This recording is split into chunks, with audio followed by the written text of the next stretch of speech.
Punjab assembly में opposition leader Ahmad Khan Bhachar और पेजा लाहौर के सदर चौधरी असगर गुजर ने प्रेस क्लब लाहौर में हंगामी प्रेस कॉन्फ्रेंस करते हुए कहा कि मौजूदा हुकूमत फसादियत का शिकार हो चुकी। वजीर आला पंजाब मरियम नवाज और उनके चचा शीशे के घरों में बैठकर पत्थर फेंक रहे हैं। ये लोग अहमकों की जन्नत में रह रहे हैं, उन्हें नहीं पता कि आने वाला वक्त लावा फटेगा।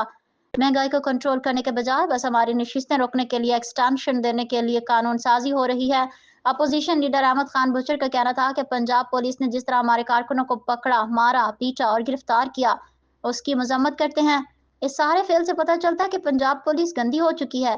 आईजी पंजाब डॉक्टर उस्मान अनवर को ऐसे ही नहीं नवाजा जा रहा। अहमद खान बुचर का कहना था 9 मई के हवाले से हम कह रहे हैं कि जुडिशल कमीशन बनाकर तहकीकात कराई जाएं।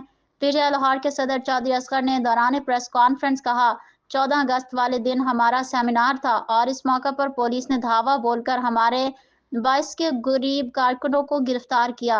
चौधरी असगर का कहना था कि थाना शफीकाबाद के हदूद में 14 अगस्त की खुशी में केक काटा तो पुलिस ने 6 बंदों को गिरफ्तार कर लिया। हुकूमत बस पीटीआई के वर्कर्स पर एफआईआर दर्ज कर रही है। HM Fayyaz, BNP news channel Lahore. वो इस वक्त जो मौजूदा हुकूमत है इसकी फसादियत और इसकी जो इस वक्त जो फिरौनियत है उसको मद्देनजर रखते हुए आज हमने अपनी ये प्रेस कॉन्फ्रेंस बुलानी जरूरी समझी और 77 जो हमारी आज़ादी की समझ लें तकरीबात थी वो कल शुरू हुई और हमारे ऊपर इस तरह लगता था कि पाकिस्तान तहरीक इंसाफ मकबूजा कश्मीर में फिर रही है और हमारी जो पुलिस थी वो इंडियन पुलिस हमें नजर आ रहे थे। जिस तरह जुल्म इन्होंने शुरू किया 13 अगस्त की शाम से इस वक्त तक वो जुल्म जारी है।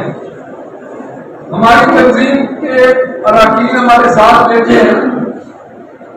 13 अगस्त को लिबर्टी इन्होंने किया, जिस तरह बेदर्दी से खवातीन को वजीफा किया, हमारे वर्कर्स को, हमारे रिप्रेजेंटेटिव्स को जिस तरह उधर लाठीचार्ज हुए।